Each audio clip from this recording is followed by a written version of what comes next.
ยังโอเคยังครับโอเคชื่อครูอันดาครับวันนี้จะมาทำอะไรครับสอนสะกดรอเรือ รอเรือออกเสียงเหรอครับออกเสียงรอเรือโอเคคุณครูสอนเลยครับเริ่มเลยครับรอเรือรอเรือ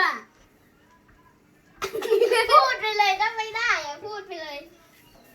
นักเรียนเร็วรอเรือเร็วเร็วสิรอเรือรอเรือรอเรือลองพูดสิพี่เอ็มลองพูดสิพูดได้ไหมรอเรือจะได้แล้วใกล้ได้แล้วอีกทีนึงรอเรือนะรอลิงอันนั้นมันรอลิงรอเรือพูดยังไงรอเรือไม่รอ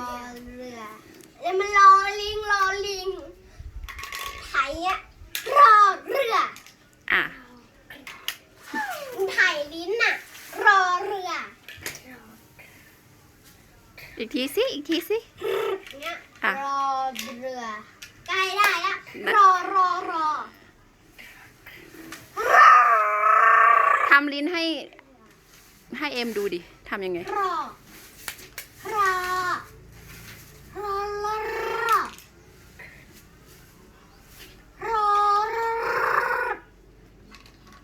เนี่ยแหละกระดกเลยน่ะ